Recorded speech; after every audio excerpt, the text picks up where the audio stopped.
How to tech for Lost Zone engine decks. Lost Zone Box is a deck with a lot of options and a consistent engine that very quickly thins its deck. It's very adaptable to the meta and can either be very aggressive with Radiant Greninja and Mirage Gates to use an array of attackers, or focus on one attacker like Giratina. Or it can be more disruptive and run Marnies and Paths, but still consistently stream damage onto the field, using Cramorant and Sableye, and close out the game with Radiant Charizard.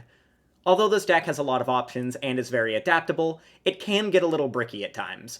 Late game Path Marnie or Path Roxanne plays can hurt this deck's ability to close out games. Decks that play only high HP Mons are hard to take prizes against as the Lost Zone player, especially when those decks play healing. Also, its low HP Mons and heavy reliance on basics makes it vulnerable to things that snipe multiple targets if Manaphy isn't in play, place damage counters around the field, block basic abilities, or block basic attackers. In this video, we'll be going over cards you can tech into your deck without hurting your consistency. So let's get building. Kyurem Palkia already has a decent matchup against Lost Box, having generally high HP Mons on the field at all times, and most versions of this deck play 1-2 Empoleon V, which has an ability that blocks the abilities of basic non-rule box Pokemon. This is effective at slowing down your opponent's engine and taking some early prize cards. Two of them ensure that your opponent can't rope you out of one Empoleon to regain the use of their Comfey. Some Lost Zone decks play Path to disable this, and Path generally hurts Kyurem Palkia as well, so playing 3 Training Court and a Lost Vacuum are a good way to consistently remove Path. Greninja is also a huge help against Lost Zone decks that don't play Manaphy, because you can burst it into play pretty easily and snipe 2 Comfey, which puts you ahead in the prize trade. In this matchup, I would recommend not using Kyurem VMAX unless you need to, so they can't go 2 prizes, 3 prizes, and take the last prize with a Sableye on an Oranguru. Palkia Intellion has a strange matchup versus Lost Zone decks. Having an engine of low HP Mons makes the deck vulnerable to Sableye. However, with Palkia's access to a higher HP 1-prize attacker like Intellion, a tankier 2-prize attacker that consistently streams KOs, being Palkia, so long as the Lost Box isn't playing lightning attackers, and Greninja to potentially take multiple prizes at once, the matchup isn't particularly bad, especially if you choose to play the 70 HP Sobble, which you could use as an alternative to the Keep Calling one. The biggest thing that I think strongly helps the matchup is canceling Cologne. Using a 1-prizer to take 2 prizes early on and remove a lot of their engine is very good. Even if they play Manaphy, canceling Cologne allows you to double cross-switcher or boss up Manaphy, and then Moonlight Shuriken 2 Comfeys, or the Manaphy and a Comfey. Thornton lets you manage your bench a bit better, burst a V-Star out of nowhere, or get back Greninja as a late-game closer. On top of that, you can easily Roxanne Path in the late game as well. Mew has 2 main builds, Meloetta and the Turbo Meloetta-less build.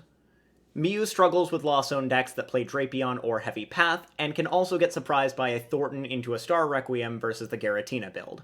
The Meloetta build is better against Lost Box because you can stream Psychic Leap KOs a little easier. If you're taking prizes without ever leaving a Mew VMAX on the field, and are able to Lost City a Drapion V when it comes down to remove it permanently, you can generally swing the game in your favor. A late-game Path Roxanne is also very good in this deck against Lost Zone decks, and can win you games versus other decks as well. In the Meloetta-less build, you should still be trying to do the Psychic Leap whenever possible, but it is a bit harder to do. With that build, it's basically hope they don't play a Drapion, and play a Cheryl in your build. Being able to heal off damage can set back the Lost Zone player a lot. Also, Roxanne Path in the late game with this build is very good as well. Zoroark on paper has a bad matchup against Lost Zone Box. Needing to set damage on the field to attack, needing to play some lower HP Mons down to get the deck to work, such as Gengar or Pokemon that help your draw engine like Bibarel, Mew, or Oranguru, generally allows your opponent to cheat some extra prize cards using Sableye or Greninja. However, you don't need a lot of damage on the field to be able to KO the attackers in Lost Box, and Zoroark has some good resources for handling this matchup. If you use your 2-prize draw support Pokemon like Crobat and Lumineon, and avoid benching too many 1-prizers, and manage your damage well with Damage Pump, you can very easily turn the tide. If you are just playing straight Zoroark with no basic energy, your best tech for Lost Box is including double Sharon's Care with Palpad, so you can use the Sharon's Care more than twice. It can be a switch in other matchups for cards like Oranguru or your damaged Zoroark, or be a good healing option in this matchup, because removing damage from the field is very good versus Lost Zone Box. If you're playing basic energy, you're probably playing the water variant, which has double Empoleon V in most cases. Being able to Melanie DTE to KO most Pokemon in Lost Box is very good, and it slows them down in the process. This build can actually beat Blissey Miltank as well, which otherwise walls out Zoroark. Goodra generally has a good matchup against Lost Zone decks with tanky Pokemon and a lot of healing, regardless of if you're playing the Lost Zone Goodra variant or the Arceus Goodra variant. However, both of these lists struggle with Lost Zone Giratina, which can Star Requiem the Goodra. In the Arceus Goodra variant, the best option is to play the game as normal for as long as possible, disrupting with Marnie when able, and then at the end of the game, try to clear your field of all other Pokemon, having a sole Goodra in the active, attaching a big Parasol, and Roxanne your opponent if able. If they don't hit Lost Vacuum off the Roxanne, they won't be able to Star Requiem you, and that's likely the difference you'll need to win that game. In Lost Zone Goodra, you should try to take early prizes with Cramorant and snipe their engine with Greninja, because they likely don't play Manaphy in the Giratina build, then sit behind 2 Goodra when they're at 3 prizes, and force them to use up as many resources as possible to KO both of them. Roxanne them whenever you're able to, and it just becomes a race to take KOs at that point. Arceus Giratina is a deck that does decently well against Lost Box, with high HP Mons and a lot of disruption. It is hard for Lost Box to set up multiple knockouts versus this deck, and the matchup is already pretty good with Marnies, Paths, and maybe a Roxanne in the list. But to really shore up the matchup and make a lot of other matchups much more winnable, a 2-2 line of Flying Pikachu VMAX is very good for walling out the primarily basic attackers that Lost Box runs, on top of the improvement this gives to the Palkia matchup. If you're playing Arc Pika, consider a 1-1 Espeon VMAX line and 2 Hyper Potions to make yourself practically immune to Star Requiem when facing the Tina variant of Lost Zone Box. I still think you need a Drapion in the Arc Pika build, because otherwise Mew becomes a much more difficult matchup. Arceus Intellion has a good matchup against Lost Zone Box, considering it can very easily loop Arceus with Sharon's Care, so Lost Zone has to take the route of targeting down the 1-prizers with Sableye. The 70 HP Sobbles help a lot for mitigating this, requiring them to use more resources to take KOs.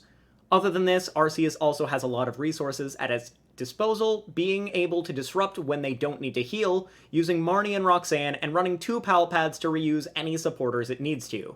You can also swing the prize trade by swinging with Intellion as well, which Raihan helps you do. It does struggle a tad versus the Giratina variant. However, with Radiant Gardevoir and 2 Big Charms, it is still difficult for a Tina to one-hit KO an Arceus. And with Big Parasol on a lone Arceus in the endgame, and a Lake Acuity paired with a Roxanne, it is very unlikely that the Giratina player will be able to close out the game. With Blissey, you basically just need to take the L to Giratina variants most of the time.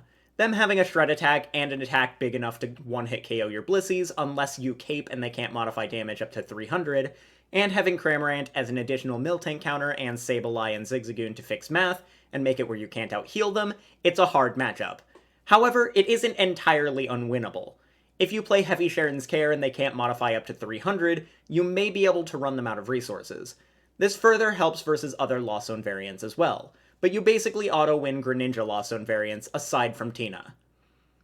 Tord's Radiant Charizard Lost Zone list is a different story, considering they play 3 Lost Vacuum and can swing for 250 in the late game by Lost Zoning the Cape and the Path in play. The problem with that is that they need 2 Vacuum to do that, so it's still difficult for them. If you force them to use 2 early on, or Roxanne Path them in the late game, you are in a very good spot against the Radiant Zard variant. Regis vs Lost Box is an interesting matchup, because it has a lot of trading 1 prize for 1 prize KOs.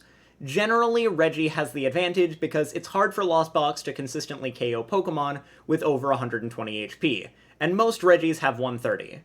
If any Regis survive a hit, you can scoop up net them and heal the damage, and then re-accelerate with Regigigas. Honestly, it doesn't really need any tweaks, but this is a fun concept that I had that has an even better matchup against Lost Box. Kyogre is a lot of fun for just practically wiping their board. All you need to do is Regigigas ability, attach Thornton, and if they don't have a Manaphy in play, they basically just lose.